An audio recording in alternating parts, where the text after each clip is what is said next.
Dimp Digital presents Idle Game Chat. Cool.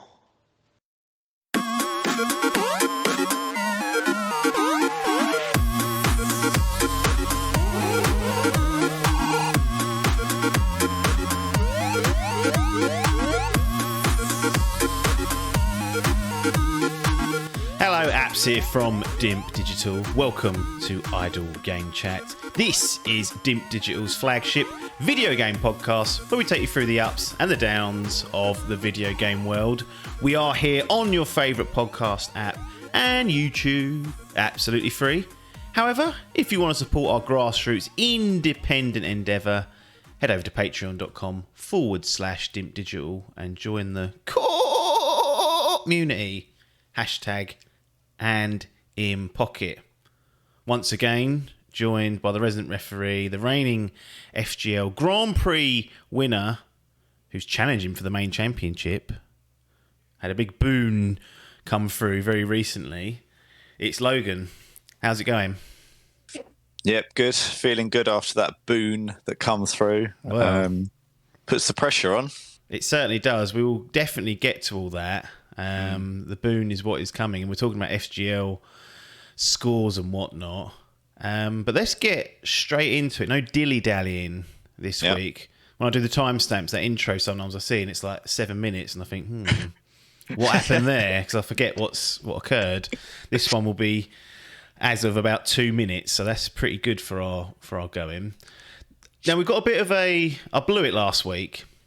Right. We talked about those Destiny scores. I will claim that you blew it as well. So we talked about those Destiny scores, yeah? It's gone down again. It's down to 73. Yeah. So that's a howler for them. Mm-hmm. And that's a howler for those involved. So that's a little update there. But what did we agree, or not agree, what did we say we was going to do not only 2 weeks before was to read some reviews out when scores come in? Yeah. And we didn't. And we didn't. Yeah. I mean... Force of habit is to having feet up. That's the trouble, isn't it? So we do... But in your defence, I think we did say that's not we don't expect that to be the final kind of review. I think we're expecting the raid to drop and then that to affect the score one way or another, and then get the real review. So... Yeah. I mean, it's a tricky one, isn't it? Because at what point do you draw the line for these sort of games? I think we've had this discussion several times in the past, whether it's a battle royale or an ongoing game. It's 38 reviews there now. The raid's out. It's been out a week. I think that's enough time. And really, the way the system should work is I should have done it last week, but forgot. And there was no clever logic being applied to it. But Destiny 2 Lightfall, as I said, down to a 73. So we're going to take a look at three synopsis or blurbs from reviews that have been posted. IGN top of the blocks, unsurprisingly, and they didn't post theirs until the 15th of March, so this wouldn't have been there last week. So arguably the big boys would have been cut, but I say get your work in earlier if others are managing to do it. Travis Northup, okay, from IGN. He's the one who done the Hogwarts Legacy review. Yeah. I had to scramble around to find people to do it. And he got drafted in. People down in tools, and Travis went, I'll do it. And gave it Good a 9 old Travis. and really got up people. Could be a new buddy of the show. He might be. I've listened to Travis on a few podcasts that he's guested on. He sounds like a good guy. He's a big Destiny fan. He does a podcast called The Last Word Podcast, which is like a Destiny one. He's also on the Bitcast. Plug him on here. Well, bigger, aren't they? So if they hear this somehow, I don't know. At some point, some AI in podcast world's got to start linking podcasts based on the audio that's going through. So if you say IGN, it should say, when you listen to IGN's podcast, Idle Game Chat mentioned. That's what I hope for. So at the start of every algorithms years in advance. At the start of every show, you just go IGN, Game Informer, just reel them all off and hope that they link us. But I don't think that's going to happen. Anyway, big old Travis. A couple of exciting additions like Strand don't stop Destiny 2 Lightfall from feeling like a disappointing step backwards. So we talk about Spurs going backwards, and we do. Yeah. There's Destiny going. At least Destiny had the success to start with, arguably. I mean, Spurs did. It was just 60 years ago. Yeah, exactly. So I always find it weird that Paper's old man was a Spurs fan. Like, And then they went to become like Southend fans and got like season tickets. But I always just forget about that little fact that when we were younger, growing up as like Man U fans, me and him, he would always be Spurs when we'd play football. Yeah. He'd still beat us, even though he was like a pretty dreadful footballer. Like, and it was 2-on-1, and he'd still somehow win sometimes. I don't know what we were playing at, but anyway, it needs to be queried. It does. 6 out of 10 from Travis. So he's gone below the 7 sort of watermark and given it that. Matt Miller from Game Informer. I may have found the campaign uninspired and its legendary difficulty a slog characterised by bullet spongy foes. That is Destiny. I'm sorry. I was going to say, you can't criticise it for that. I said yesterday, I think, in the group, because someone said, where was it? So I think someone posted saying in the group, didn't they? Saying it was someone said it was too easy. Yeah. And I was like, that's exactly the opposite. They want the grind. They want the slog. That's what it's all about. Mental. But an expansion to a game this big is more than just its opening story. Lightfall sets up some strong possibilities, narratively and in the gameplay sphere, for a rewarding year of adventure ahead. So he's sort of saying, look, future, this is setting the baseline, not it's given us this in the here and now. Despite some frustrations, Destiny 2 continues to make strides in catering to a diverse player base characterised by, what's that? Disparate. What's that word that's not desperate? Disparate. Yeah, what's that mean? Fucking you're the hell. one who's the language expert. It's like disparate desires. Between different. Yeah, like all right. Variety of desires. Yeah. Okay. So you don't get grammar in this. Lightfall is hit and miss.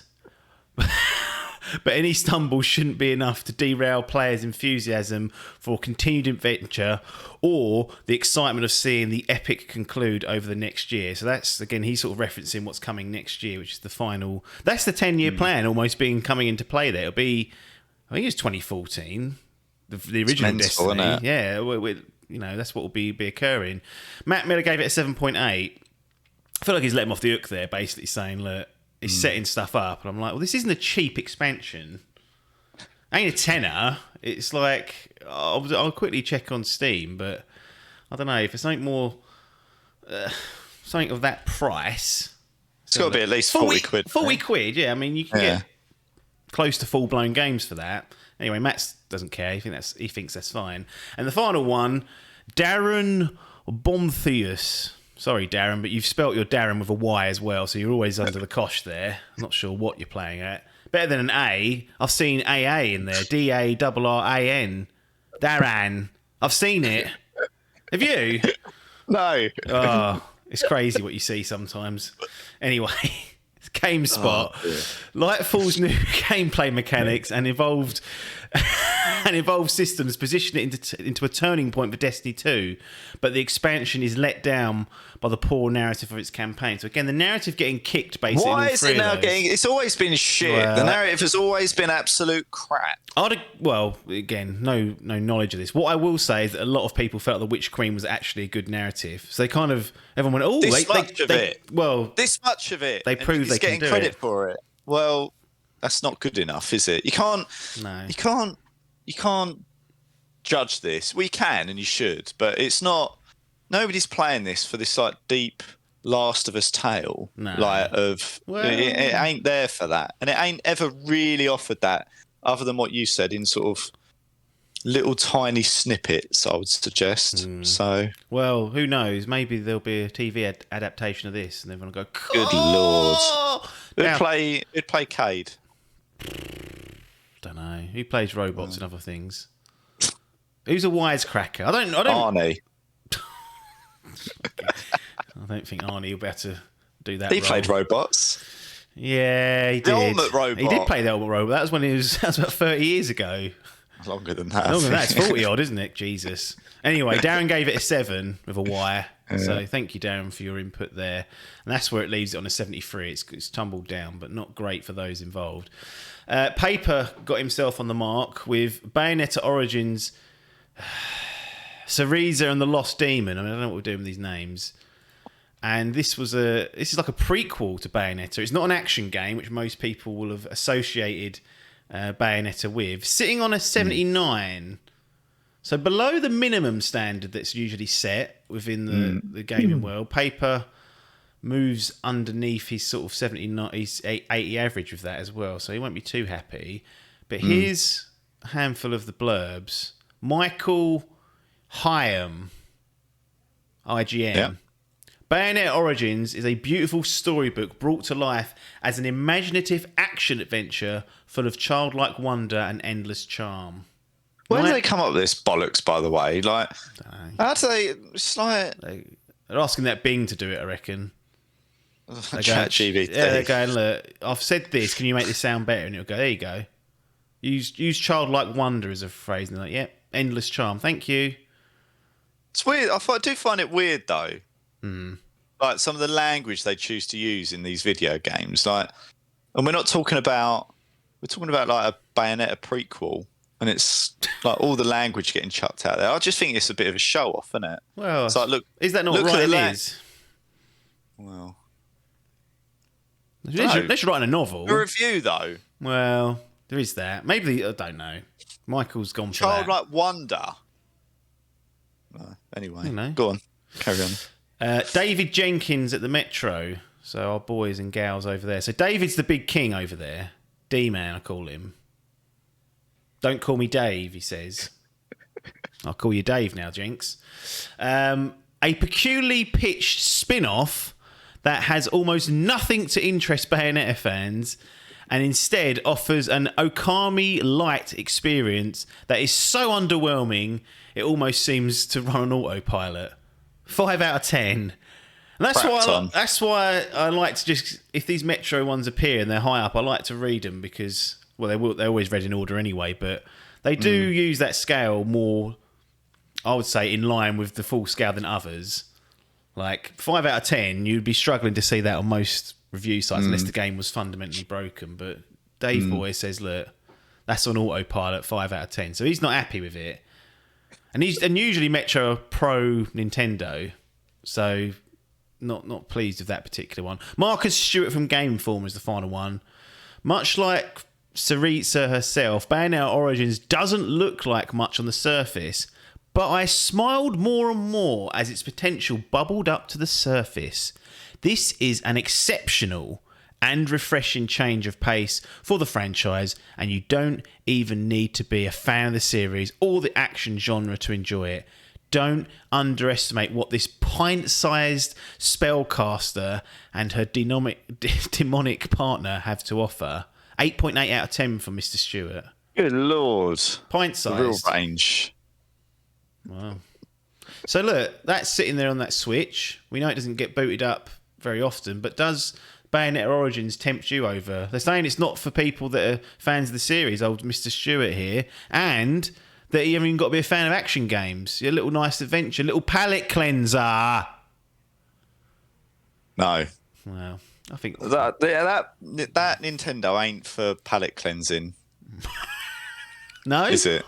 Not in my view, no. That's what Game Pass is for, largely. Right, yeah. 98% of palate cleansing will be done on that. Find some old cack on there and hope it's not 30 hours again.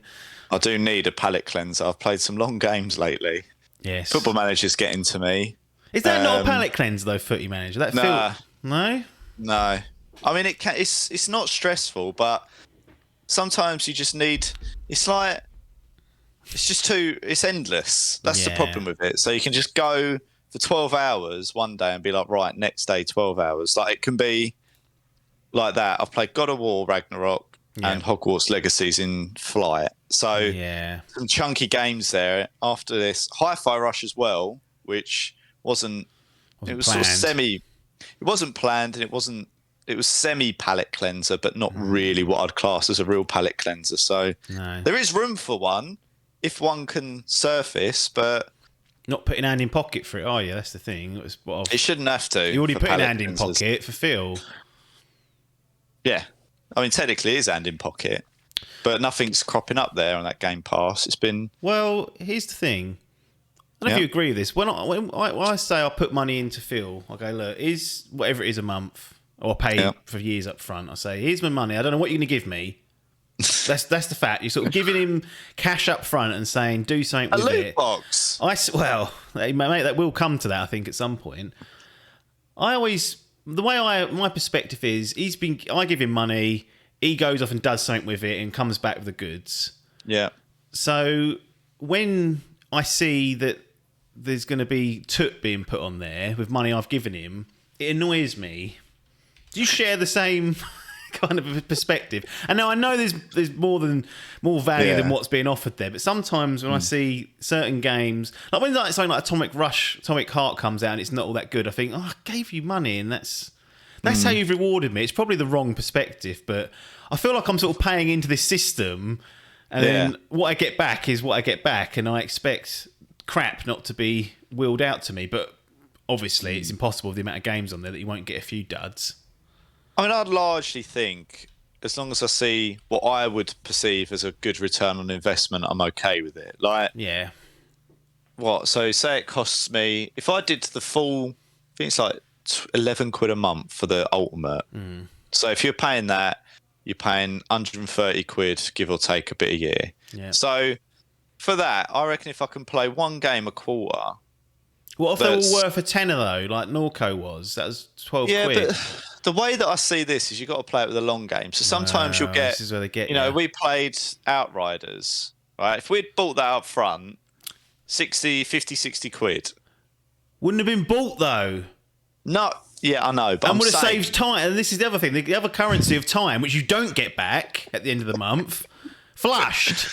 I'm just using that as an example, and it might be arguably a bad example, but it's the only example that comes to mind immediately. I could quite happily erase that game from my memory and not be concerned about it. But it could have been something that we really enjoyed. But it wasn't. So it wasn't. But if you get a couple of games of that ilk a year, so you get 2 of those sort of games and a couple of palette cleansers, like. From your perspective, Persona, right? Yep. Right, so you're playing Persona. So 15 quid Persona 4 is going on sale for. Yeah, I know, but then Persona 5 as well, a little bit more. Wait for a sale, it'll be 15 quid in a few months. Right, I'm just saying. Like you could, but it's there now. Yeah. You're doing it there and now. But I'm doing it there and now because I know it's going to disappear one day. This is the other thing. I have to manage the schedule and think, right, that's a long game. It should be on there for a year. So I've got to basically, in my head, I'm like, I've got to at least October, I think. Yeah. As long as I don't pull the plug on it. Yeah. So then I have to start reorganising things because I'm worried about Phil going, that's coming off. And I wouldn't have played it this year, I don't think. I'd have been quite happy to sit there and not play it. But I thought, this is too good an opportunity not to. Right. And now we're under pressure with it. It's that good an offer that you'll reprioritise it over other stuff. Yeah, but you're sitting there criticising the value. Yeah, because it's upsetting my brain. You can't have it both ways. Oh. Ronnie can't go, well, I'll do it now because the value's too good to miss out on, and then criticise them for it being too good almost. The main thing is I know what you're saying. You're saying that because it's there, it's like things that come on to a streaming service. You think fucking Hi-Fi Rush as well, shadow dropping out of nowhere annoyed me. I was like, oh no. Oh, that wasn't in the plans. No, but that's good sometimes, I think. It wasn't, was it? It wasn't, right. No. It was all right. But little disruptors like that are good. No. But I think overall, as long as you get your money's worth, it's fine. You might not, one year it might be barren lands for your interest. Yeah. The next year you might get double the value and go, I can't believe how good this has been. It is you pay your money, and you're right. You do. It is a lottery to a certain extent of what they go away and secure and what they think is a good, broad base of games. The one thing that is going for Game Pass is that they've got indies, they've got racing games, they've got RPGs, they've got action games, they've got shooters. They do tend to cater to all the different styles. That piece of shit that I picked last year, what was it called? Scold. What was it? Help me out. What was it about? That horror game. Didn't that come straight on there? Oh, Scorn. That's it. Yeah, I've forgotten it already. Yeah. Scorn come out day one. There you go. Off you pop. So they do. What I'm trying to say is they do. Time wasting though.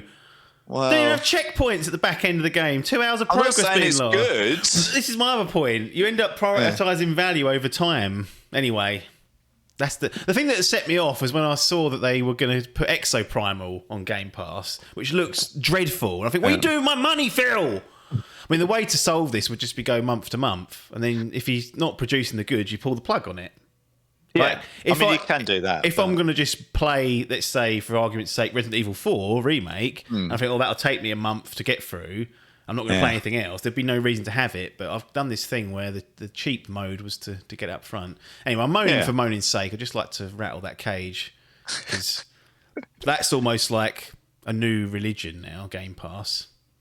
I don't think it's perfect, and I think it is slightly, at times, it feels on the dear side. But if you are interested in an array of games, there is some good value on there. That's my perspective on it. But like, look at a Pee-wee. Like, he's literally ain't interested in 98% of that. So if he was sitting there with it, it'd be wasted. Well, why use Adkins as the marker now? He hasn't got it.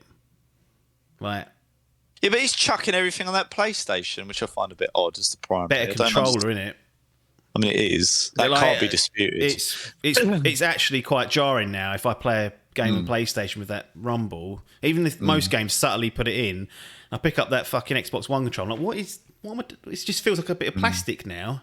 But hopefully Phil will release that, but it'll probably be the Elite version 5 and be 300 quid and then get stick drift after a few months, and we'll have to be dealing with that. But anyway... The weekly crap on Phil has been achieved.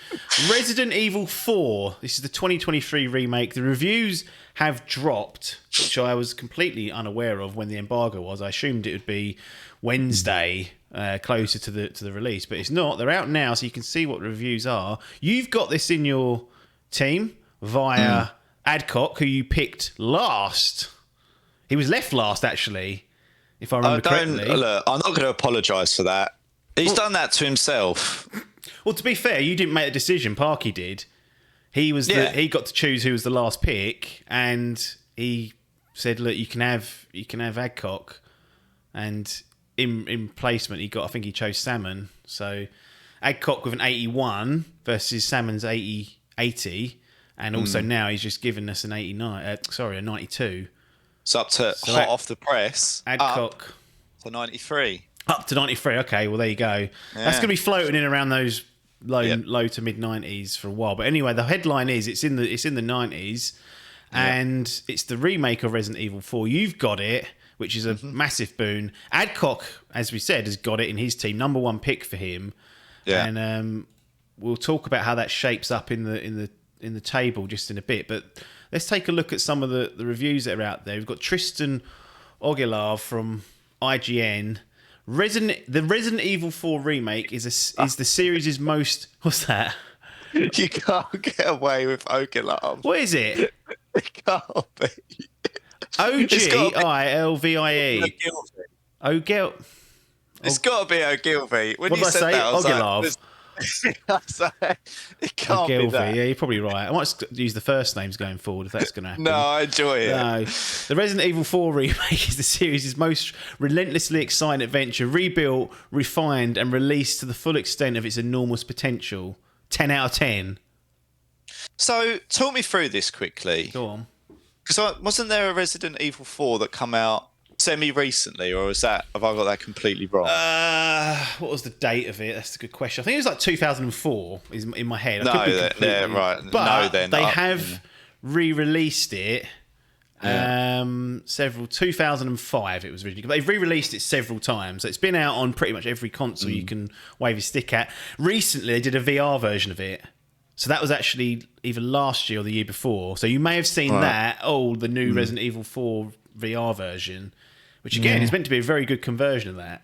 So we're laughing. Interesting. So yeah, this is the full sort of reimagining stroke remake of Resident Evil 4, a game that was 19 years old. Yeah, judging by the dates. Metro Game Central next. Jenkins is back. Dave, more of a reimagining than a straight remake. We're getting really silly with these words, aren't we? Are you just, and I know we'll digress on these, and I'm sorry to ask you questions, but what would you prefer in these, like, because you like this series, and I obviously can't play it, but when they say, oh, they use the word remake and reimagining and stuff, like, what, from your perspective, would you prefer something that's a bit closer to the original but brought up to date, or something that is a bit more of that kind of in that reimagining territory? I think reimagining is the way to go, simply because of, if you look at The Last of Us Part 1, the remake, what's the point? You then have to deal with all that fucking gobshites that can't. Why? He's like, well, you going to play it? No. Well, don't worry about it. Don't worry about it. It'll be on PC soon. They'll play it. So I think the reimagining is the way to do it from a perspective of, let's make the game interesting to the audience. But it does depend game by game.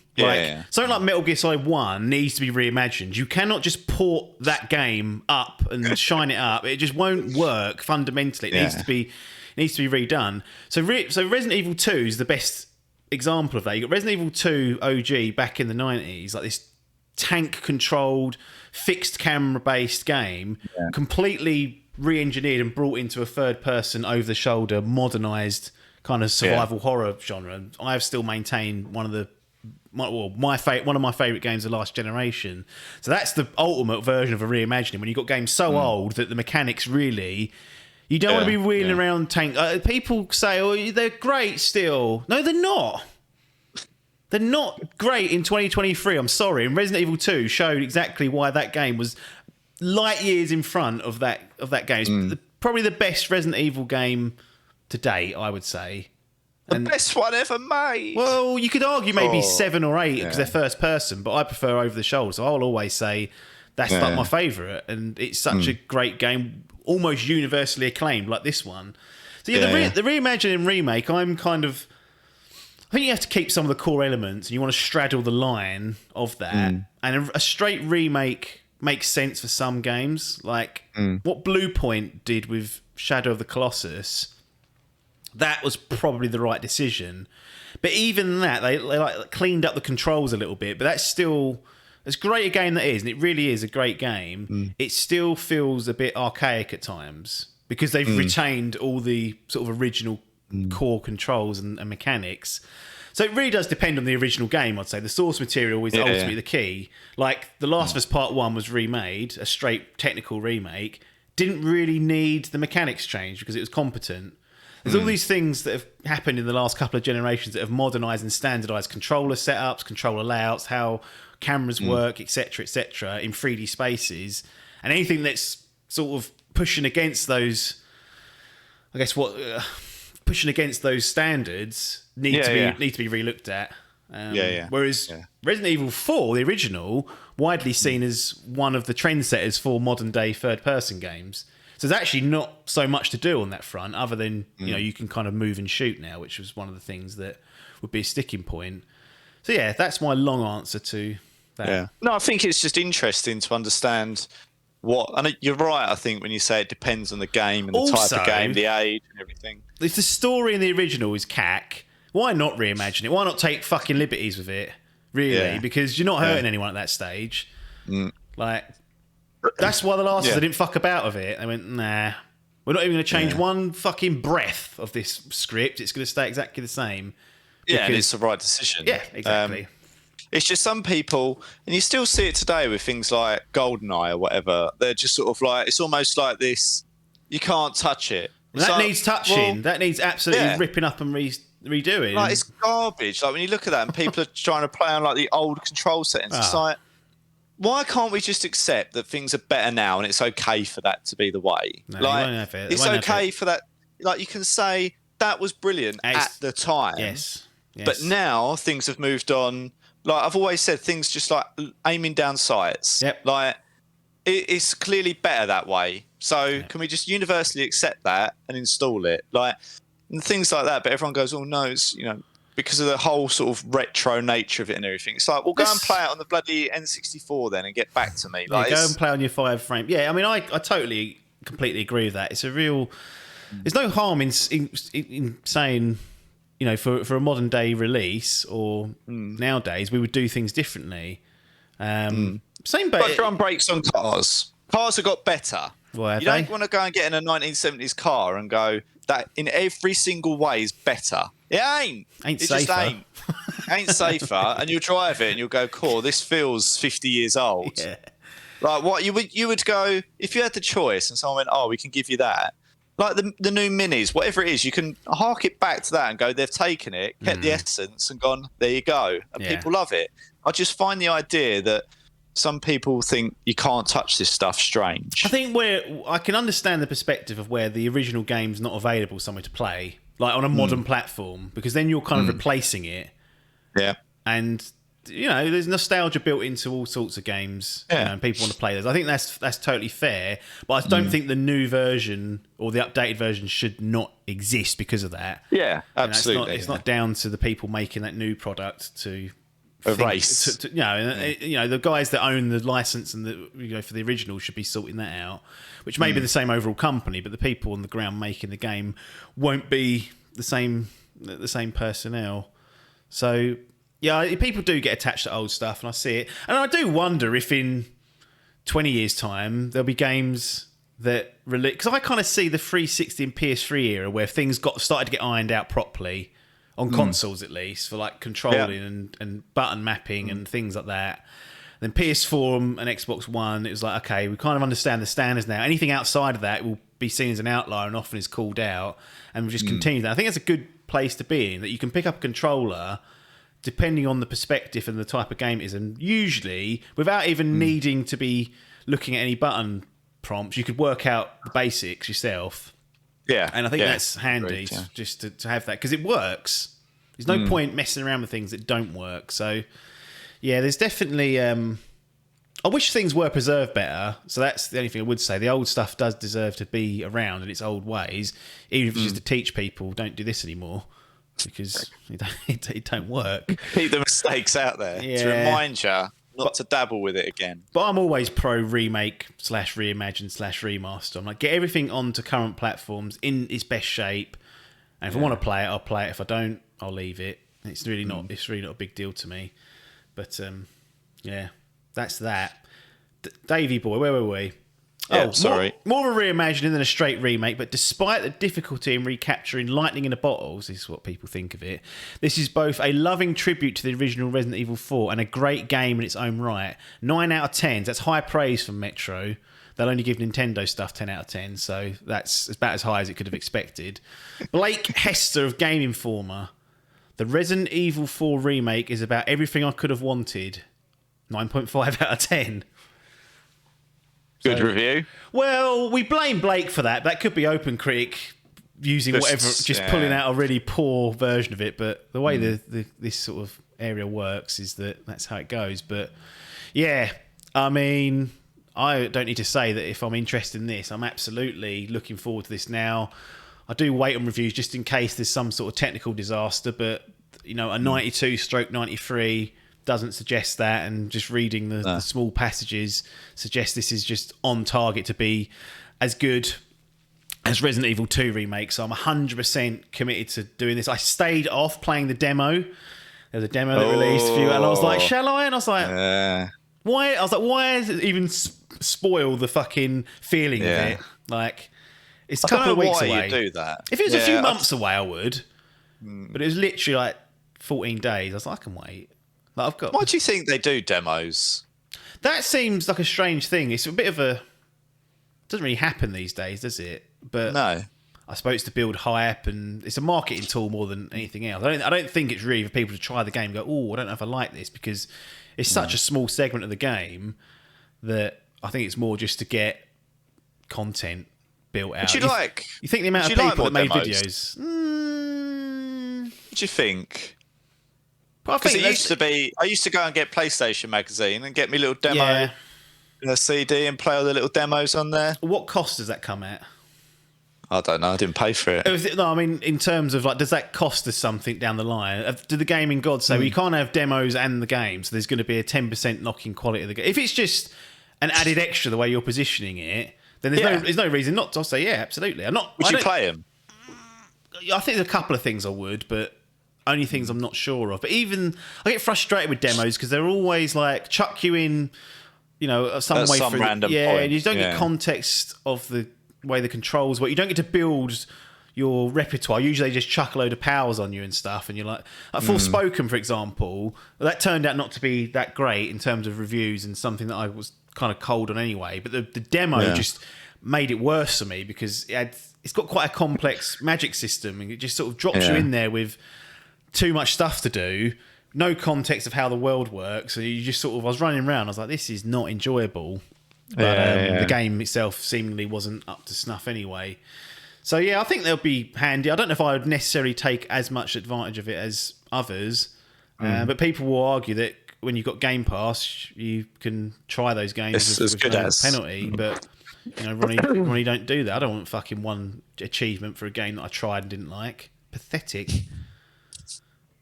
Couldn't handle that. Anyway, he's an interesting character, Ronnie. I like to get his perspective on things to see what's what.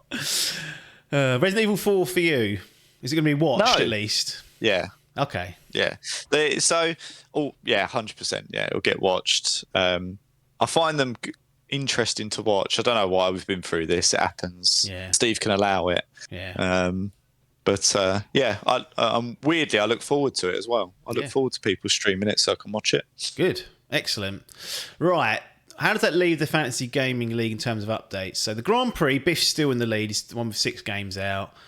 459 points. Salmon in second with 5 games out, 387. Paper, 4 games out, 316. Adcock now moves up. He's got 3 games out, 253. I guess the startling statistic here is he's got an average of 84. The highest or closest to him is Salmon and Paper with 79. So if he can keep that up, which is a big ask, because I mean, if you look at the rest of his team, he's got stuff like Death Stranding 2 in there, which ain't coming, and Hades 2, which ain't coming. So he needs some work there.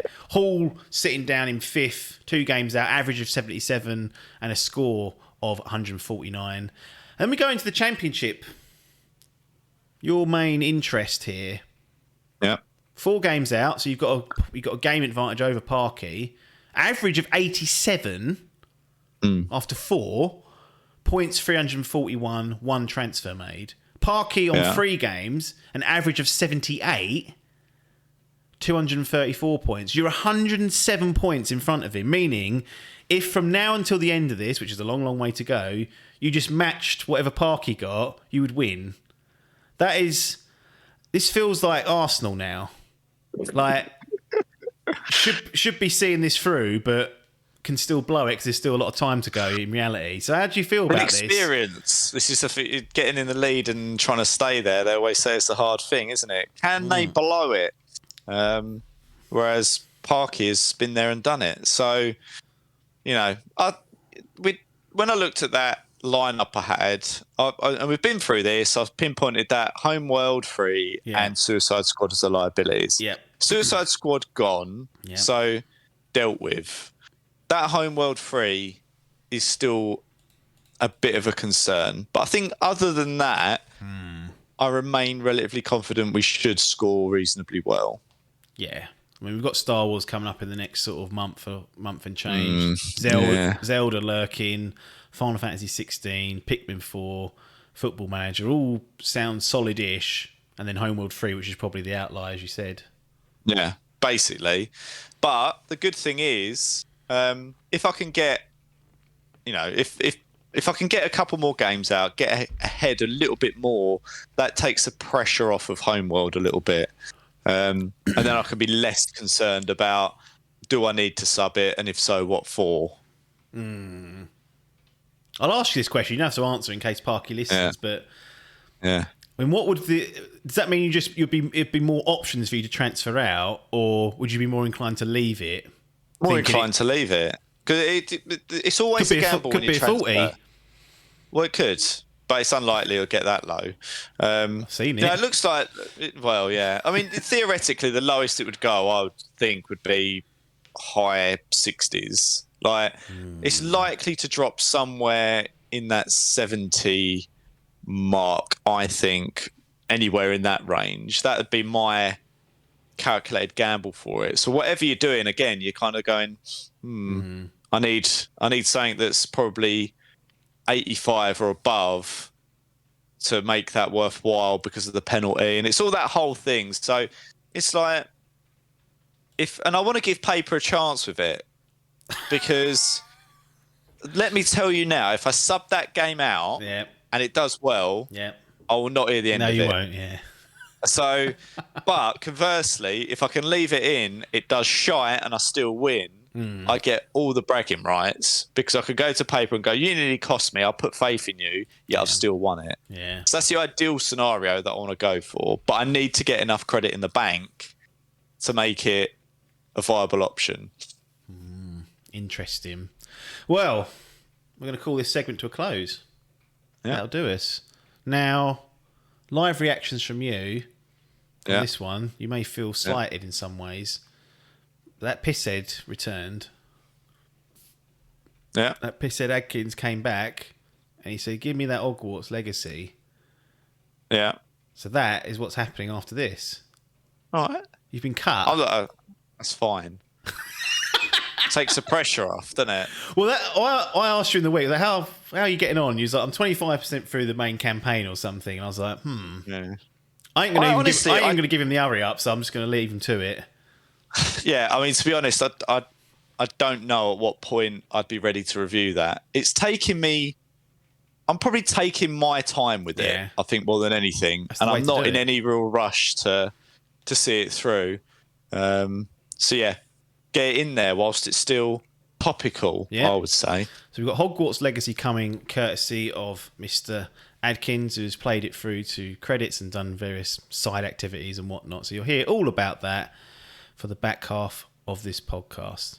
So, Logan and I are going to tap out. I'll be back. But we'll see you on the other side.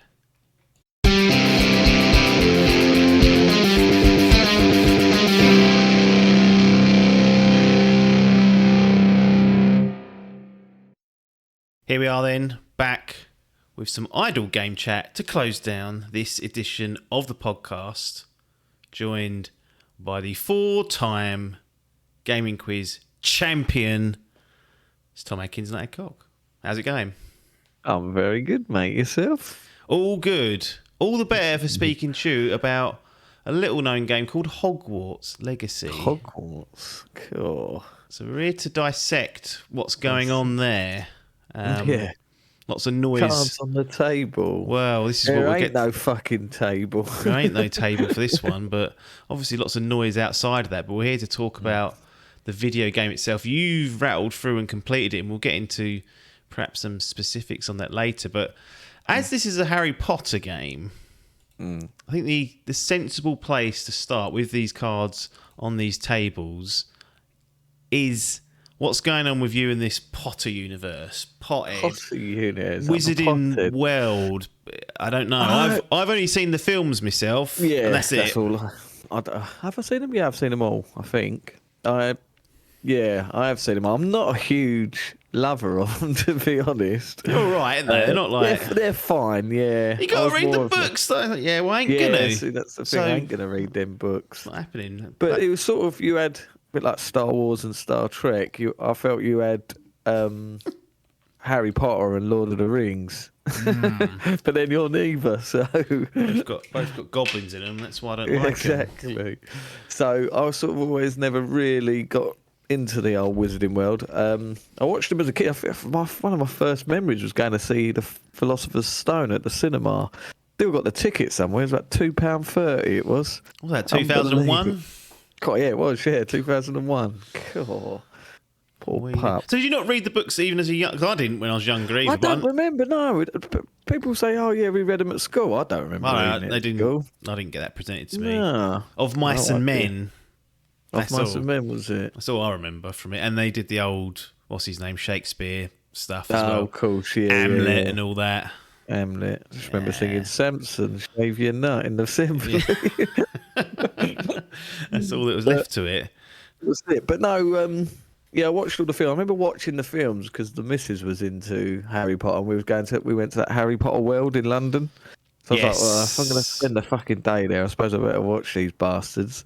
So I've done a typical Adkins franchise clear down and watched all the fucking films. I was like, right, lock that in. Then was it just before this game come out? I watched those Fantastic Beasts films. They were a pile of shit as well, but I just I wanted to get through and get some hype. But I don't know, I was saying about this game that, like, it just looked quite interesting as an RPG. Like, we hear these games, they go, oh, we're going to do a Lord of the Rings RPG and we're going to do a fucking Star Wars RPG. It don't really matter what franchise it is. I think, I'll give it a go. Yeah. But I don't know, just the more I saw of this game, I sort of thought, well, I'm not a huge fan of the series, but it looks like it could suck you in. And I don't know, it's just something, it looked a bit decent to me. A little bit decent. A little bit. But yeah, I've got no history with games. I think I may have had the Philosopher's Stone on PS2. All those old Lego titters. Oh, the Lego one, yeah. I don't even think I've played them, no. But there was a Philosopher's Stone game. It was EA, it was, if I remember rightly. All I can remember is being in Hogwarts and you weren't allowed out your room past a certain time. You get fucking told off or sent to the master. But that is my history. That is my cards on the table. Interesting. So that's the IP side of things. Now, Avalanche Software, not to be confused with Avalanche Studios, which is a common mistake. I've done it several times throughout the years. When I heard this film, I was like, oh, well, they've got open world background. Just Cause, Mad Max, Rage 2. Nope. No. Instead, we get Cars 2 Cars 3, Driven to Win, Disney Infinity 3, Disney Infinity 2, Disney Infinity, and then Cars 2. That's the last games over the last 11 or 12 years they've been. Toy Story 3 as well, they chucked out as well. So that's what they've been up to. I mean, it's a fucking recipe for absolute success financially, but you get these shoes. Like, I suppose when Guerrilla, when they were like, right, yeah, we're known for Killzone, we're going to make an open world game about robot dinosaurs. Ridiculous. Off you go. Everyone's like, what the fuck? Yeah. And there you go. So I suppose get these studios. Who's next? That fucking Play Dead who do Inside that. Get them on a fucking MMO. See what happens then. See what they're up to. See if they can cut their chops in that competitive world. No, I was so confused. I was like, right, okay, this seems strange. Haven't played any of their games. No, not played any of their games. Not my cup of tea. No. They've gone for a franchise I'm not hugely in love on. Yeah. Why have I gone and bought this game for however much I paid? 50 quid? 50 odd quid. Lurking on those physical sales. How long do you think you spent with the game? I spent... Does it have a clock in there, like an internal one? Well, is it nonsense? It does, but it's one of these ones where it's only when you're playing the game and not in the menus. Well, you spend half these games in menus, I find. So after this fucking game, I was in the menus because it's... we'll get into this, but it's an absolute clear down merchant to my liking. But...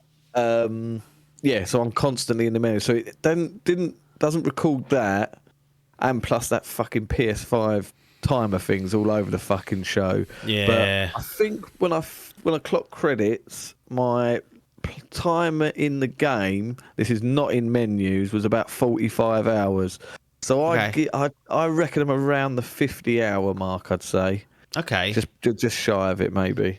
In terms of a clear down, how far did you go with that? Was it the full works, or was it a 75% jobby or 50% jobby? Bob on, you've got it right there. Literally, there is an overall clear down merchant who sits at the bottom and goes, "Oh, it is just gone." It gives you a nice little round figure, which I do like. And yeah, I'm currently on 75%, so nice. I've probably still got another 30 hours left of it. It's a big fucker, but that is still on the agenda, to be honest. But I am now literally, picking up dog shit. I'm on to Assassin's Creed level of flower collecting and picking up dog shit. That should be a side quest, shouldn't it? Should. Clean up the community, pick up the dog shit that's been left with his dirt. They could do with it round here. Some of the cunts dropping just leaving it.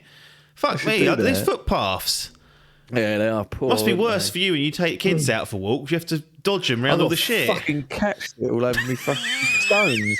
There's a cat that keeps shitting in my garden. You got Kimbo. You should be seeing it off. They have a cat. Protect the territory. Little fucker. But no, it is bad. Anyway, no picking up of shit, but I understand the sentiment that you get to that level. Anything? We played it on PS5. We're on PS5. We're PS5. Any other relevant information at the start of this that he feels like a cards on the table jobby before? Cards on the table. No, it wasn't really any. I don't know. I seem to forget I've got an Xbox. any new game I seem to buy on my PS5, and I suppose it is. Normally I'd have the argument that that's just an Xbox Game Pass fodder, but I don't even have that at the minute, so it's not getting played. But no, I guess I can claim I didn't, but claim that the controller does have extra benefits in its DualSense, and there is quite a lot of audio that comes out of the controller throughout this game. Even like every time you fucking use Cast your a wand, spell, it goes. Yeah. But no, I can't really think of anything to get off my chest. No, just this is quite a blind sort of playthrough, and I really before the game I'd even made a decision that I was going to really lay into the role-playing elements of this game. I'd already decided that my character was going to be a little cunt. I named him. It was the first name that came into my head, and he was called Levictus de Moy. Levictus de Moy? Bloody hell. I don't know what he was. The first name that came to my head, and then a mate of mine Googled de Moy or something, and it was like a Latin name for a charming man or something. I was like, oh, that seems quite fitting. Bloody Morrissey. Yeah, I just sort of went into it blind, and I watched quite a lot of previews, and that's what sucked me in. But other than that, to be honest, I mean, no, nothing else. It's a thing. I just went in blind, basically. That's sometimes the way to do it, isn't it? It's the way to sometimes do business. So let's talk about the narrative and the story. Because my understanding it's set before the films. I don't know if it's set before Fantastic Beasts or whatever they're called. Yeah, around the same time. No, I think it is. Yeah, because that's set. No, it is miles before actually. Yeah, I think Fantastic Beasts is set before the films. Yeah, the main Harry Potter films. That's set in like the 1930s, I believe. Yeah, and then this game is set in the 1800s, I think. Okay, so it's fucking long time old. before. But there are connections, like the headmaster that's in the game, played by, or voiced by, Simon Pegg. Yep.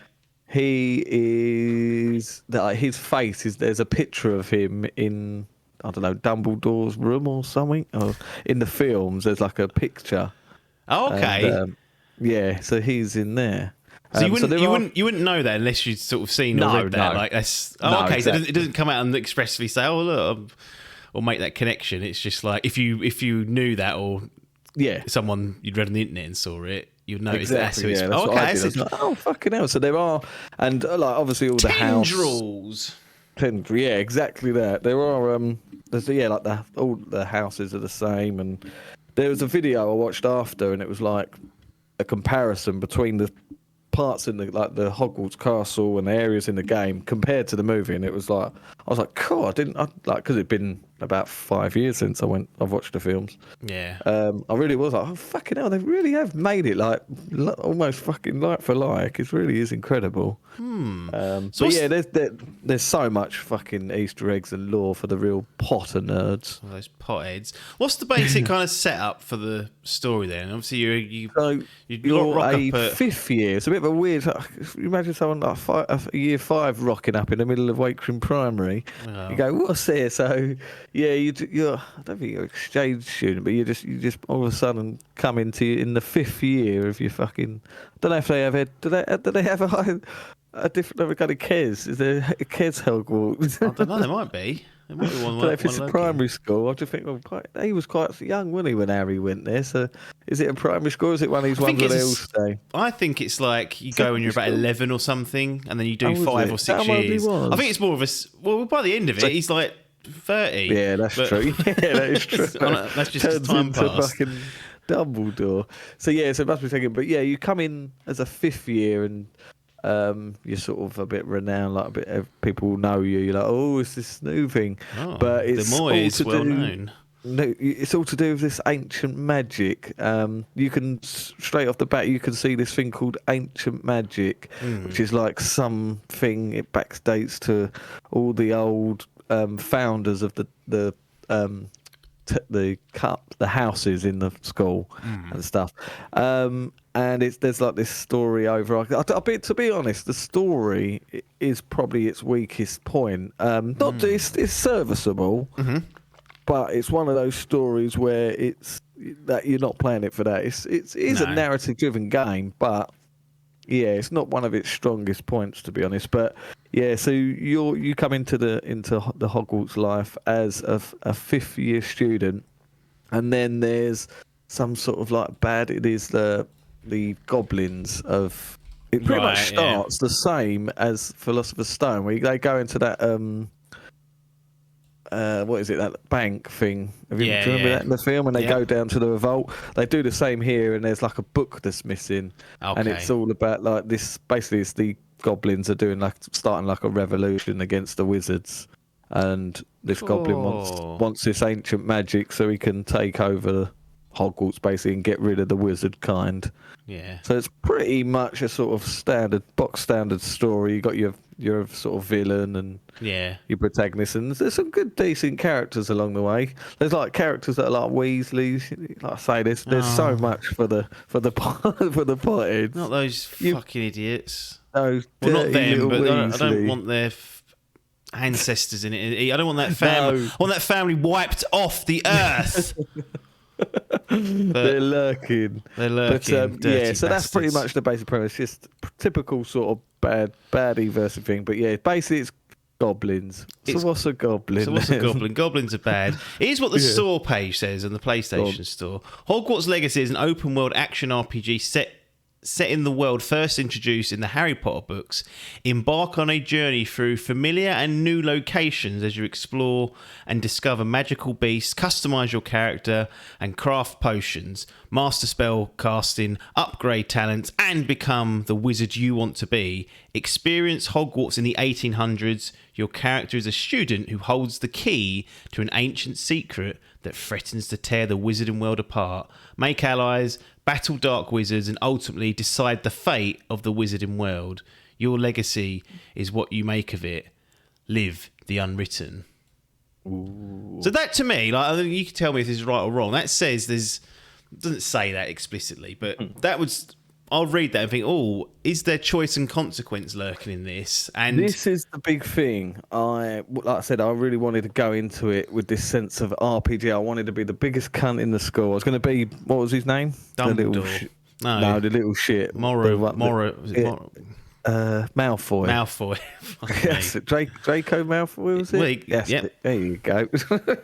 I wanted to be his worst older brother, basically. Right.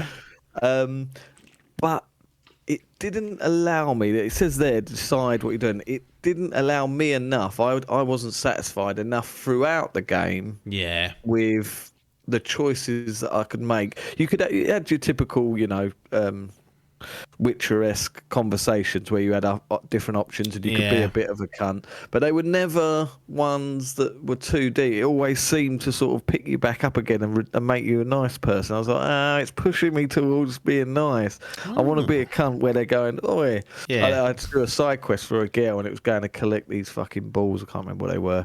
And at the end of it, you could got collecting balls for a woman, you say? Exactly. You can either give them back or take them. So I was like, right, I'll take them. Yeah. And that I felt a bit there. I was like, all right, it's starting to do it. But whenever it was a main choice and you had those options, it would sort of you'd go to say like a sort of angry response, and then they'd sort of calm it round, and it wouldn't be so bad. You wouldn't sort of like damage any relationships because of it. There's no lasting consequence, at least on the main path. Yeah, I think like my head was expecting it to be a bit like fucking Outer Worlds or something, where you really could kill any. Or like Mass Effect if you got a renegade run through. Like, that's the thing. You don't have a morality system in this, which I thought it would have probably benefited from, really. But it did.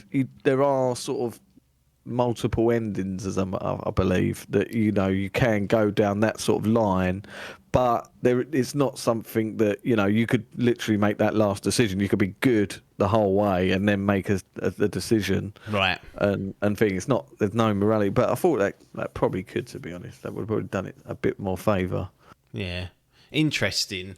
On the technical side, did we have a 60 FPS mode available on the PS5. We did have a plethora. I didn't really play around too much of it, to be honest. I think I'm pretty sure I think there was another one of them like 4 modes where it had performance and resolution. Did it have a ray tracing? I don't really remember the ray tracing mode. No, I don't. To be honest, these days I don't touch the ray tracing. Unless it's like 60 FPS with ray tracing, like Insomniac sometimes do like a hybrid.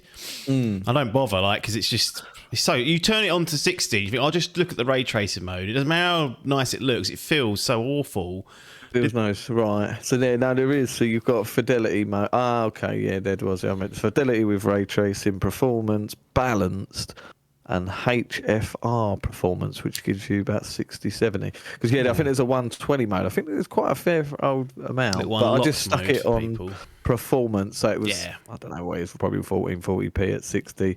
It looked good enough for me. It's quite a very good looking game, to be honest, for how well they've made the world look. And that castle, that is its incredible strong point. Yeah, well, it's not out. They're delayed, haven't they? The previous gen versions of it. I can't see how they're going to be running that, especially on that fucking sweat. Well, that's I'll be chucking that in that cloud and saying that's that done. Wash hands of it, but I've got to say, performance was flawless. I didn't have any hiccups at all. No, like full on 60 the whole way. Crashes or anything, or no crashes, no bugs either. Really, where you got missions that are not collecting or things like that. No, literally, technical side of this game was spot on. Not a single fault, to be honest. Bloody hell. What are Avalanche playing at here? What have they pulled out the bag? So let's focus on what the game actually is, because it says in the description, open world action RPG. So obviously you're in the Hogwarts building, but you can go outside of the building and explore, I guess, the grounds and the areas that are nearby on there. Yeah. And I never knew it's supposed to be in Scotland, Hogwarts. Is it? In the Highlands? I didn't know that. I thought it was going to be some made-up place. Actually in Scotland. Suppose they say Scotland, they say the Scottish Highlands. I was like, oh, right. It's fucking cold, isn't it? You've got the what's it called? You've got the Hogwarts Castle or whatever it is. Then you've got like the second area is like Hogsmeade, which is like the local town where all the pissheads go. All the pissheads go, and you've got all the village. Basically, it's basically Wakering in a small condensed. There's a Wakering, there's an Exy pub for all the fucking sewer rats, and then then the rest is you've got like all these different towns and stuff, all like these, what they call them, not towns. They're like basically like little villages because it's in the 1800s, so there ain't no fucking hamlets. That's it. That's the word. But the actual open world is fucking huge. Is it? You've got all that forbidden forest as well, which is part of the films, as you know. And it is fucking huge. Yeah, it takes a while to get from one side to the other. It starts off with that old fog of war stuff, so you got to sort of really distance out. I mean, it's good because once you start unlocking your broom, you can get about a bit, or there's also some beast mounts you can get. Yep. That makes traversal a lot easier, and I was impressed by that with how well it ran on that. I thought once you go up in that sky and you start getting a bit of there's popping and whatnot, but that's to be expected. But that traversal was incredible on that broom. Cool. And the world was sort of seamless as well going into it. Only thing you can swim in there, but you can't go underwater. That's the only damn thing. Don't put your head under the water, they said. Yeah. Well, there's things lurking in there, aren't there? Them dirty beasts. Well, it's in Scotland, isn't it? So there's all sorts knocking around up there. Oh, God, yeah, you got the Loch Ness Monster. They should put that. That should be in there somewhere. But no, action RPG, definitely. Very much focused on the combat, which was definitely one of its strongest points. This, I thought, how are they going to fucking pull off you waving your wand about and killing enemies with it? Yeah, you don't do anything, do you? Just wiggle it and go, Arakazam, done. Boom. Exactly that. And I thought, that's just going to get tiresome. The way they done it was fucking incredible, I thought. Talk to me. Based just standard sort of attacks and stuff. You had combos you could do, but Yes, fuck it. I tell you what, this game could have done with is probably that new DualSense controller where you got fucking 400 the buttons paddles on the back. Yeah. That's it. Because the way your UI is set up, so you've just got your standard right trigger is like you just basically have like a spell that's just sends a thing. Is that But like you on also- cooldown or anything, or is that just endless? No, that one's completely So that unlimited. standard So you just attack is- bosh, bosh, bosh, bosh, bosh, and that builds up like a combo, like sort of. I suppose the closest thing I could put is like Batman Arkham thing. So you build a combo, someone will come and attack you, and you can press triangle to parry it. Yeah. And then keep your continue button. But what you also do on the 4 face buttons, for me, triangle, X, circle, square, you have 4 spells that you can use and add to your combos as well. So there's something like 24 spells you can collect over the game, something like that. It's quite a lot. But then, so you have to hold the right trigger down and then to use those ones. But then you have 4 versions of that face button. So you've got the 4 spells you can have at one time. Yep. But then if you hold R2 and press up, down, left, or right, you've got the 4 versions there. So what's that? 16? Well, oh, 16 different spells you can have at one time. bloody Is that hell. right? Yeah, it is. Yeah. Not 8. So you got the 4. Yeah. So if you've got your 4. If your one starts at up, so say you press R2 and up, you've got 4 spells set, right? Right. So then you can use those. If you hold R2 and press left, you get another new 4, like a loadout. Oh, it's 4 in each. Right, okay. There's 4 for each thing. So then there's 4 times 4. So that's right. It's quite confusing. To be honest, when you're learning all these things, it does seem quite daunting. You're like, fucking hell, this seems a bit much. When it's chucking you how to use these different spells. But to be honest, once you get used to the combat and you can start adding in these sort of spells and start building up combos, and you get all these little special things where you can turn people into fucking barrels, and Yeah. I can't remember what some of them were. You can lift them up. It's all the spells are the ones out the fucking film. What's she say? Lemgardium, Leviosa, and all that shit. You can really make the combos really good and keep them up in the air, juggle the bastards about. Do some of the enemies have like certain weaknesses to certain elemental They do, spells? yeah. So you start to get a bit of elements in there as well. So you can get like a frost attack, fires attack, and then what will happen is you get this like shield around you. That's the parry system. You get like a bubble, you push triangle, and that's your parry and your defense. And the enemies will have different coloured bubbles around them, and that's when the only way to get out of them is fucking use these different spells. It can get pain when you've got fucking 4 different enemies in front of you with 4 different spells. You're like, right, R2 triangle, there it is, have that. Right, you over there, left triangle.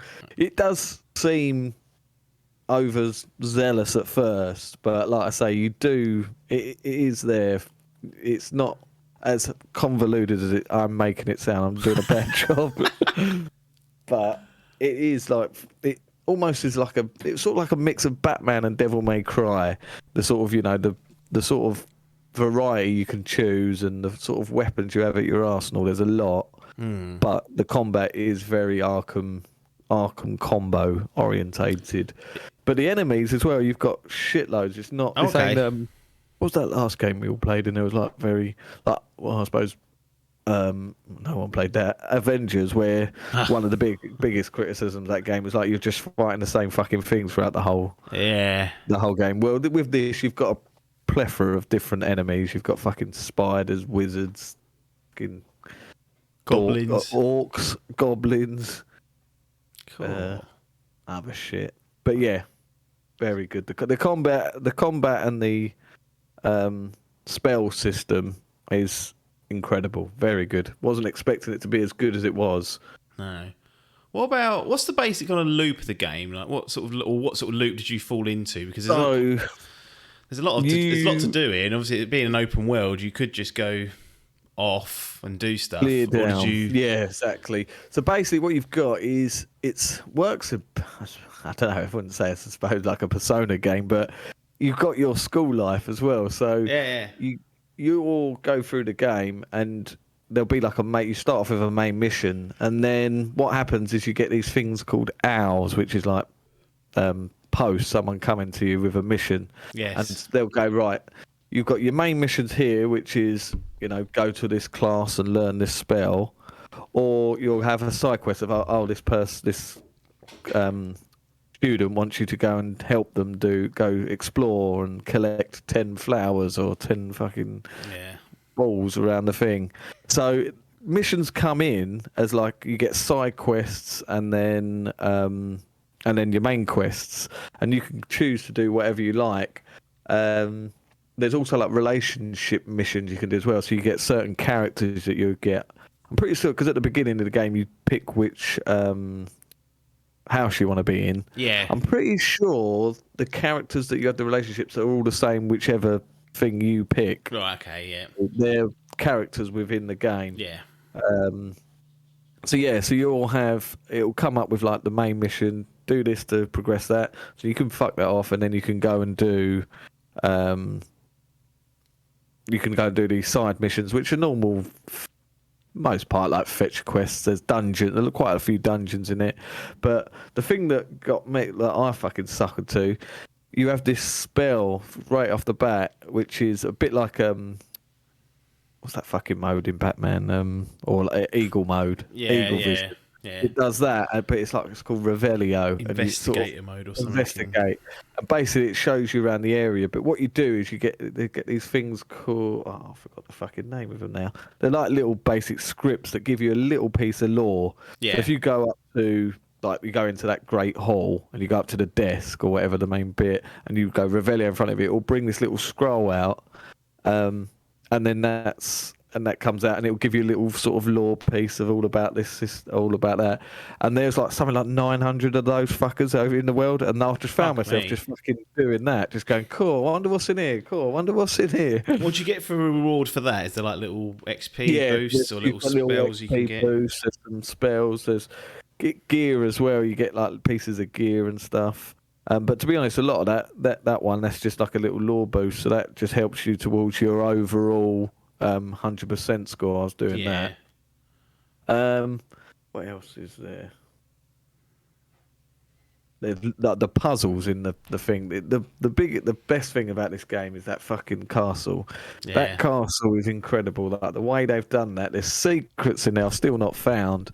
There's like rooms and stuff. There's lots of like little puzzles that you have to sort of work out just to get in areas and stuff, and it's sort of forever changing.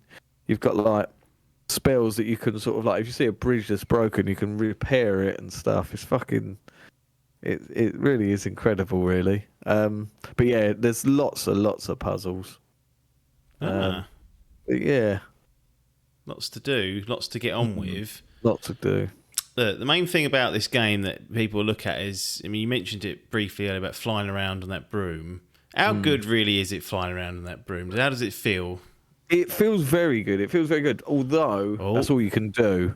Yeah, you can't traverse and shoot your wand or anything. That's just no combat on the no combat. You can. One thing I did like was there's like all these chests. You have like hidden chests around. There's these little fucking things called Merlin trials. There's like 95 of them around that you have to do. They're like little tiny things that like go and drag a ball into a fucking hole or shoot or find all these different rocks to blow up. It's a fucking Zelda. It did have elements of Zelda, especially with the dungeons. Like a lot of the missions were go and find like this fucking ancient bloody testicle that was worn by Gandalf back in the 1900s. It's at the bottom of this fucking dungeon. So you go off into the fucking wilderness, get on your broom, fly 400 yards. I tell you what I tried to do as well. I did the app special in this game, was try not to use guide or anything. Guide. No guide. Fast travel. Sorry. Fast travel. How does fast travel work in this? Is it contextualized or is it just picked from a menu? Or have you got a spell that does it? No, it's quite clever. They're called flu. It's basically there's like little points, like location points within the castle and around the area. Yeah. And you sort of flu flame. That's what it's called. And it's got like this, it's like a sort of statue of like this fucking flame that's on fire, and she talks to you, But if you find one of those in each area, then you can just traverse to one of them. You just fast travel to each one of those. But like every time you go past it, unlocks a new area. So you have to go and unlock all these different flue flames or whatever they're fucking called. And this woman's talking to you, it's like this fucking thing's talking to you, saying, "Oh, traversal, you back in the day was hard until I came around and stuff." So it's quite clever that it's sort of, in world. It makes you think, well, it is logical because this is part of the world. It's not just I'm flying from one side of the map. No. But the biggest thing with this game is how it works is that if you don't want to do your side mission, it's got that sort of Fallout style where you go, right, fuck it, I'm going to go and do this side way. The reason I didn't fast travel is because on your way, there's so much stuff that you'll bump into and get sidetracked with.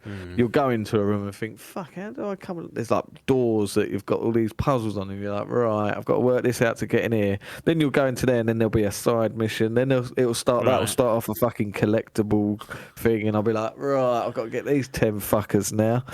To be honest, it could become a chore for the likes of Biff. I was in my fucking element, I was. Interesting. So... This is all sounding very positive. Very positive. Is there anything that you perhaps didn't like, or and it can be nitpicking, which is often sometimes what we get down to because nothing is perfect. But was there any major flaws first of all? And if in the absence of that, was there any other stuff that you thought, well, could have done? Well, we mentioned the story a bit, but anything like big or gameplay wise? I mean, the story's perfectly fine. It's not, it's just it's a serviceable story. It's just you sort of when you think of these games, the likes of fucking open world games. You've got a GTA. You're like, cool, that's that sort of story. But no, it was perfectly serviceable. The only downside, like I say, that really I felt was the game was the options of the role-playing elements, really, that I just felt that I wanted to make my character more of a bastard and have it affect the outcomes of being a bastard. Like I wanted the teachers that I was talking to react and the the fucking students to react. But it never really did. I could give a harsh response, but I called him a cunt or whatever, and he goes, "Oh, that's okay, Mr. Potter. Don't worry." And I was like, "No, you should be having to bite back, and I want to be a cunt, and then I want to be able to fucking kill you as well." That's the other thing. You can't do none of that yet. Well, you can get to parts of that, but if you want to be a cunt from the go, you can't. Interesting. So I'd say that's to its degree, but other than that, there ain't much bad negative things I can put on this game, to be honest. Onboarding's all okay because it sounds a lot to do in here, just in the combat alone. But does it onboard it nicely and succinctly, so you're not overwhelmed with it really does. Yeah, the first sort of before you start getting into the main missions, there is like an opening that's basically just like a tutorial system, and it does chuck a lot at you. But like I said, you're not sort of overwhelmed because sort of 5 or 6 hours in, you're still realising you're still doing this fucking tutorial, basically, because it starts to bleed into like the side quests and stuff. And each time you do like a main quest or a big side quest, that will then reward you with a new spell. And as soon as you learn that new spell, it's quite weird. Once you get that spell, you then have to do like a bit of a quick time event of the spell to get it into your arsenal. It's really strange. But once you've done that, then you get to test that spell out, and then a few different fucking missions will come in stemming off of that. So if you get like one where you can sort of levitate something, then it will be like, right, go and levitate these boxes, and then sort of a bit like a Metroidvania, you then can get to little bit areas that you couldn't before because you have these new spells and stuff. Nice. So I wouldn't say it's anything like anyway in that game, but just that's the sort of general thing I got. But no, to be honest, I mean, I'm sure I would have I did love it. It was very. I really enjoyed my time with it. I think it's a very solid game. I think if it was a proper Harry Potter fan, I would have really got more out of it because there is so much there in terms of lore. You can tell the team that made it really were fucking potheads, and I do struggle to find negatives with it. Characters. I mean, maybe you could say that some of the big characters weren't used as much. Like I was saying about the headmaster. He's played by Simon Pegg. Well, he wasn't really. He's in it very much. expensive. That's it. I think he got a few lines, and that was all you saw of him. To be honest, 50 grand a line, he said. And they went, exactly. "Oh." Yeah. Me, get Nick what's the other one? Nick Frost. Get him. Get him in, the cheaper one. Cheaper one. But no, like I say, I'm struggling. The music was good because it sort of, it had that same sort of snippets of the music, Good soundtrack in those films. Exactly. The mission structure was fun. It changed it up. I watched this video and it's quite interesting. And it referred back to Witcher 3, and it said the reason why that open world was so successful and so loved is because this studio used this thing called the 40-second rule. Have you heard about this? Yeah, I've heard, not in context of The Witcher, and perhaps a different time, but I think Halo used to do it. It was a shorter cycle, right? But they want something to happen every. Exactly this. So every 40 seconds, you walk in a direction, something will bump. You'll find an enemy to do. I think with this, this YouTuber ever I was watching, he timed it. It was about 16 seconds. Right. So every 16 seconds, there's something you're going to bump into, or an enemy you're going to find, a collectible you need to collect. Yeah. And I think that's what it was with this world. There was never a time where I was like, "Oh, this is a barren wasteland with nothing to do." Yeah. This ain't no Breath of the Wild. No, there's stuff to do. If this could be Tears of the Kingdom, this is the real second coming. This game, it's got those dungeons that they're lurking for. It's got the collectibles. Oh no, it ain't. That's another game I was thinking. It definitely doesn't have that weapon degradation. No. Yeah, well, imagine that. Your fucking wand going off. Fucking, what's it called, isn't it? Resident Evil 4. I was like, no! Oh yeah, that knife. I was like, fuck's sake, I'm sick of this. Fucking doing that for you, Bloody hell. clowns. But no, honestly, I really am struggling to think of things I can knock it for. Well, this is what I like to hear. I like to hear positive things. One question I have before we wrap up: what about the loot that you get in this game? Is there too much loot, or there is a hell of a lot of loot? One thing I think they could have done is what do you have in that thing? That when you suit outfits, when you get like the gown or something. No, like the you get like all the different parts, like the hat, the chest. Gear sets. All right, I don't believe you did have. I don't think you had that. You had your box standard, rare, uncommon, legendary, and epic, and they come in fucking. For everything you do, you get a new piece of gear. Yeah. And it doesn't become redundant. Like, it does help because it's all stat based. Yeah. And then you learn to upgrade it. But I tell you what, this game had was the best motherfucking transmog system ever. I've heard this. Say what you want about J.K. Rowling and trans. The transmog system was incredible in this game.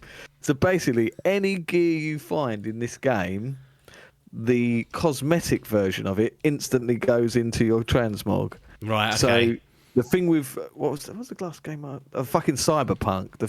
I think they've sorted that now. But when that first came out, you couldn't. Yeah, there was no transmog system, so you just looked like a fucking idiot because got you all had these fucking denim fucking hot pants on and exactly with a fucking top hat. That's it. Well, this game, if you did that with this, like you do, the next best thing is there's like a pair of glasses that are like dragon glasses, and you look like a right brat.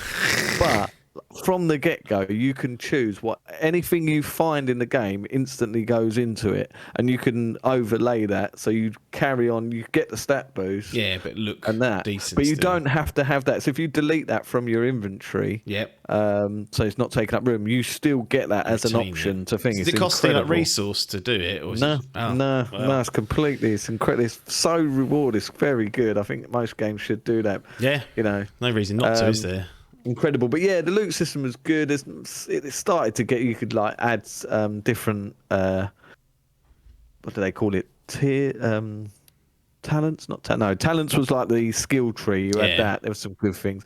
Basically, all that was like you could add stuff to your spells and you could like increase. And again, that had like a fucking dark art section, and I was like, oh, excellent, here we go. Here's where I can fucking make myself a bad boy. It weren't. It was like when you use a bad spell, it made it last a bit longer. I was like, exactly, that's it. It wasn't as what I was expecting. I was like, right, I want to get that fucking abracadabra or whatever it was and fucking start killing them off the get-go. Couldn't do that. But yeah, the skill tree was pretty alright, but yeah, gear was good, but Transmog saves the day. Transmog saves the day, and it just came so frequently. You weren't like you was getting, you weren't like, fuck me, I need to get this bit. It's not really in, like, you know, like when you're playing Destiny and you're like, I need to clear this mission to get this legendary. It weren't anything like that. You just got. It didn't take that. It took a bit of a back seat role, really. Nice. But, yeah. Well, let's get on to the main question. We've got the Dimp Digital Gaming Gallery. Yep. Doors are always open to anyone who wants to go in. Yeah. Will Hogwarts Legacy earn a place in there and therefore go into your own personal exhibition, which is filling up nicely? Yeah, that certainly goes in. Goes in. Locks the doors. Locks the doors in. And then how are you going to classify it? You've got platinum, gold, silver, and bronze. Bronze. I am going to put this safely in gold section. Gold. The first gold of the year for us. So. First gold of the year. Oh, and is it's it? Hogwarts Legacy earned itself a gold. Excellent. I am going to try and make time for this at some point during the year. It's just that we're on the eve. We're not on the eve, but we're on the cusp of Resident Evil 4, and I've started those personas, which obviously they are background. They can be sort of relegated down to once a week as and when needed. But this I do want to get to. I've got it will now be, well, I might polish off this thing soon. Well, trouble is we've got Resi, and as of today, I've had another fucking spanner thrown in the works. I did that K-Hills Windows. Yeah. He's come to me and he said, here, borrow this, and he's let me borrow Dead Space Remake. So I'm like, good, because it means I ain't got to shell out 50 quid to go and buy it. No, it's true. But also in this tough time where we're like, I've got Resident Evil 4. Up your arse in days. I've got fucking Metroid I want to blast through. Wow. Now I've got this to get through as well. So, yeah, I do want to finish this, but yeah, the Hogwarts Legacy, if you did fancy playing it on the PS5, could be available on the Adkins streaming service. On the library. Get it from the games library. Door-to-door access from Adkins to you. Before Biff and Adcock get involved. I'll definitely take that under consideration. I had a little message off him saying, what's it like? I think even he would enjoy it. I think there's a lot of bloat that is completely optional as well. If he wants to mainline it, I don't. There is level gating, but this ain't no Assassin's Creed. We like fucking hell, no Mordor. I was going off and clearing down, like for every main mission I did, I was like clearing down all the side missions I had. So I was sort of always ahead of my level anyway. Top of it. But yeah, I think even Biff, but I think Biff will enjoy this. There's stuff there for him. Yeah. I think you'll be like me though. I think you really will be blown away by the scope of the world and how sort of open it is, and you know how extensive it is, and puzzles are great. There's so much to do. A very solid package. Some excellent. A very solid package. Unfortunately, tarred by its controversy of its creator, but it seems to have been brushed to the side. Because it's selling well. I saw on the UK charts it sold more than lifetime sales that Elden Ring had got. Blimey.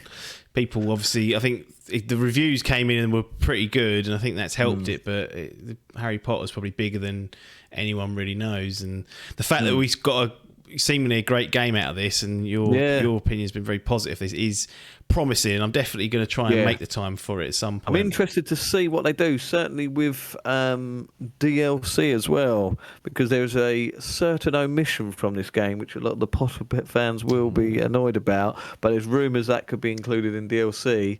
I think they've already announced that this, or had plans for this being a franchise, so I'll be intrigued to say, like I say, they were lacking the, it weren't that huge of a lack, but like I say, you couldn't go underwater. So if they're going to take a little book out of Forbidden West's idea, go for that underwater exploration, then Legacy 2 Hogwarts could be the one. Could be the one.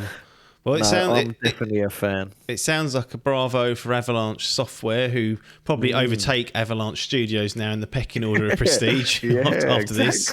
Done a really good job by all accounts, and we look forward to what else they've got in store for us, and whether it's Hogwarts Legacy DLC or a second game. I'm sure that's going to garner a lot of genuine interest about the game now that we know that they can kind of do it and they've pulled it off. So excellent stuff, excellent session. Great way to close out Idle Game Chat for this episode. Nothing more for us to say here other than thanks for your time and ta-da.